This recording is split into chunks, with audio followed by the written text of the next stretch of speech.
Hi friends, welcome to Aadish சமையல். இன்றைக்கி நம்ம பார்க்க போகிறது நல்லா சாஃப்டாக ப்ளஃபியான கேக் எப்படி செய்கிறதுன்னு தான் பார்க்க போகிறோம்.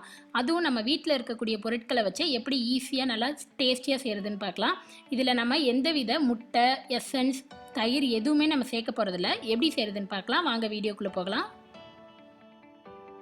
இப்போ தான் நீங்கள் நம்ம சேனல் ஃபஸ்ட் டைம் பார்க்குறீங்கன்னா மறக்காமல் சப்ஸ்கிரைப் பண்ணுங்கள். கூடவே இருக்கிற பெல் பட்டனை ப்ரெஸ் பண்ணுங்கள். அப்போ தான் நான் எப்போ வீடியோ போட்டாலும் உங்களுக்கு நோட்டிஃபிகேஷன் வரும். இப்போ நம்ம கேக் செய்ய ஸ்டார்ட் பண்ணிடலாம். நான் ஒரு மிக்சர் ஜார் எடுத்திருக்கேன். இதில் 1 கப்பு சர்க்கரை எடுத்துக்கலாம். நீங்கள் எந்த கப் வேணாலும் எடுத்துக்கோங்க. ஆனால் எல்லா பொருட்களையும் ஒரே கப்பில் அளவு எடுத்துக்கோங்க. அதே கப்பால் 3/4 கப் எண்ணெய் எடுத்துக்கலாம். நார்மலாக நம்ம சமைக்கிறதுக்கு யூஸ் பண்ணுற எண்ணெயே எடுத்துக்கலாம். அதே கப்பால் 1 கப் பால் எடுத்துக்கலாம்.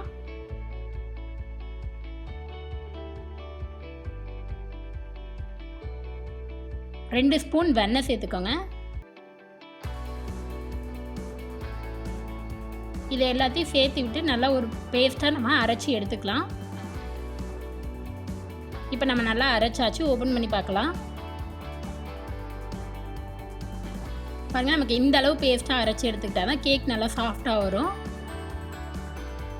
இப்போ நான் ஒரு கிண்ணம் எடுத்திருக்கேன். அதில் நம்ம அரைச்சி வச்ச பேஸ்ட்டை சேர்த்துக்கலாம். நம்ம அதே கப்பால் 3 கப் மைதா எடுத்துக்கிறேன். நல்லா சலிச்சு சேர்த்துக்கோங்க.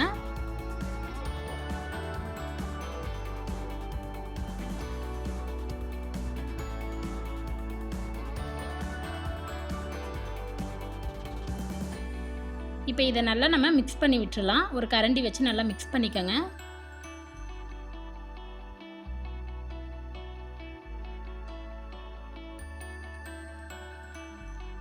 இப்போ நல்லா மிக்ஸ் பண்ணியாச்சு. இதோட நான் மறுபடியும் அதே கப்பால் 1 கப் பால் சேர்த்துக்கிறேன். 3 கப் மாவுக்கு 2 கப் பால் சரியாக இருக்கும். பால் வந்து நீங்கள் காய்ச்சி சேர்க்க தேவையில்ல, நார்மலாக அப்படியே பச்சையாக சேர்த்துக்கலாம். இப்போ நல்லா மிக்ஸ் பண்ணியாச்சு. இதோட நான் 1/2 கப் பவுடர் சுகர் சேர்த்துக்கிறேன்.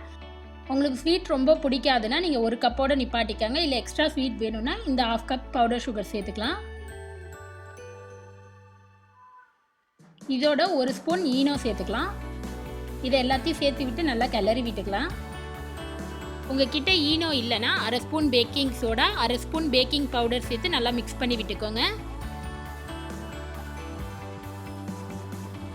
இப்போ நல்லா கிளறியாச்சு. நமக்கு பேட்டர் இந்த கன்சிஸ்டன்சியில் இருந்தால் தான் கரெக்டாக இருக்கும். ரொம்ப தண்ணியாகவும் இருக்கக்கூடாது, திக்காகவும் இருக்கக்கூடாது. இப்போ நான் ஒரு பேக்கிங் ட்ரே எடுத்திருக்கேன். இதில் ஒரு 1/2 ஸ்பூன் வெண்ணெய் சேர்த்து நல்லா தடவி விட்டுக்கலாம். இப்போ நல்லா தடவியாச்சு. இதில் நீங்கள் பட்டர் ஷீட் வச்சுருந்தீங்கன்னா பட்டர் ஷீட் யூஸ் பண்ணிக்கோங்க.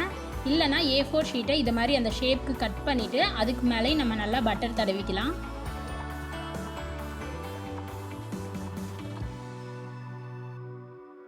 இப்போ ஒரு 1/4 ஸ்பூன் பட்டர் எடுத்து நல்லா அப்ளை பண்ணிக்கலாம். இப்போ நல்லா தடவியாச்சு. இதில் நம்ம ரெடி பண்ணி வச்சுருந்த கேக் பேட்டரை ஊற்றிக்கலாம். உங்கள் கிட்ட பேக்கிங் ட்ரே இல்லைன்னா நீங்கள் நார்மலாக வீட்டில் இருக்கிற சில்வர் கிண்ணோ எதையோ வேணாலும் யூஸ் பண்ணிக்கலாம். நம்ம எப்போவுமே பேக்கிங்க்கு மாவு வைக்கும்போது அரை அளவுக்கு வைங்க. ரொம்ப ஃபுல்லாக வச்சிங்கன்னா பொங்கி வந்துடும். அதனால் அரை ட்ரே வச்சுக்கிட்டா கரெக்டாக இருக்கும். இதை நல்லா இதை போல் தட்டி எடுத்துக்கலாம். அப்போ தான் ஏர் பபிள்ஸ் எதுவும் இருக்காது. இதுக்கு மேலே நல்லா பொடியாக நறுக்குன முந்திரி பாதாமை நான் தூவி விட்டுக்கிறேன். இது ஆப்ஷனல் தான். உங்கள்கிட்ட வேணான்னா நீங்கள் சேர்க்க வேணாம்.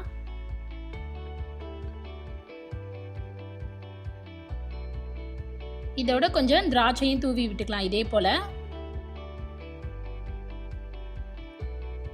இன்றைக்கி நம்ம தவாவில் தான் வைக்க போகிறோம். நான் ஒரு கடாயை சூடுபடுத்தி அதில் கொஞ்சம் உப்பு சேர்த்துருக்கேன். இதில் இந்த மாதிரி ஒரு ஸ்டாண்ட் வச்சு நல்லா ஒரு மூடி போட்டு மூடி ஒரு 5 நிமிஷம் மீடியம் ஃப்ளேமில் ஹீட் பண்ணி எடுத்துக்கலாம். இப்போ 5 நிமிஷம் ஆகிடுச்சு. நம்ம ஓப்பன் பண்ணி பார்க்கலாம். இப்போ இதில் நம்ம ரெடி பண்ணி வச்ச கேக் பேட்டர் டின்னை வச்சுக்கலாம்.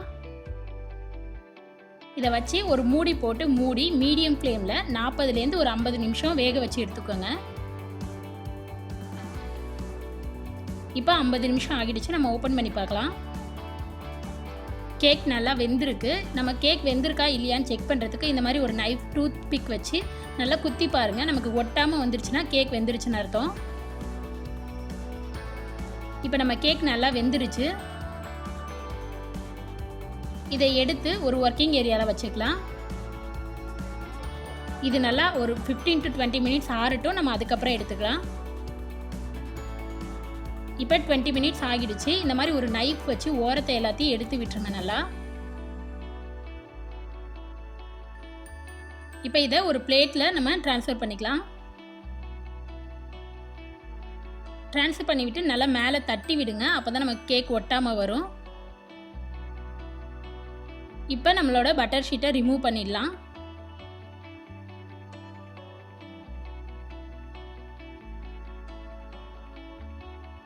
பாருங்கள், நம்ம கேக் நல்லா சாஃப்டாக ப்ளஃபியாக வந்திருக்கு. இதுக்கு மேலே நீங்கள் ஏதாவது விப்பிங் க்ரீம் யூஸ் பண்ணுறேன்னா அதுக்கு மேலே அப்ளை பண்ணிக்கலாம். நான் அன்றைக்கி எதுவுமே யூஸ் பண்ண போகிறதில்ல, நம்ம அப்படியே தான் வைக்க போகிறோம். இப்போ நம்ம கேக்கை கட் பண்ணி எடுத்துக்கலாம்.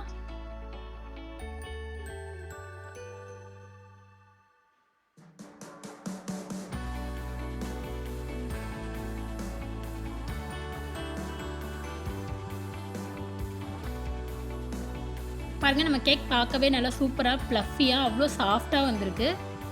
நம்ம இதில் எந்த எக்கோ எசன்ஸ் எதுவுமே நம்ம ஆட் பண்ணலை. நீங்களும் ட்ரை பண்ணி பாருங்கள். உங்களுக்கு இந்த வீடியோ பிடிச்சிருந்துச்சுன்னா லைக் பண்ணுங்கள், ஷேர் பண்ணுங்கள், கமெண்ட் பண்ணுங்கள். மறக்காமல் சப்ஸ்கிரைப் பண்ணுங்கள். கூடவே இருக்கிற பெல் பட்டனை ப்ரெஸ் பண்ணுங்கள். அப்போ தான் நான் எப்போ வீடியோ போட்டாலும் உங்களுக்கு நோட்டிஃபிகேஷன் வரும். நெக்ஸ்ட்டு ஒரு நல்ல ரெசிபியில் உங்களை பார்க்குறேன். அது வரைக்கும் பாய்.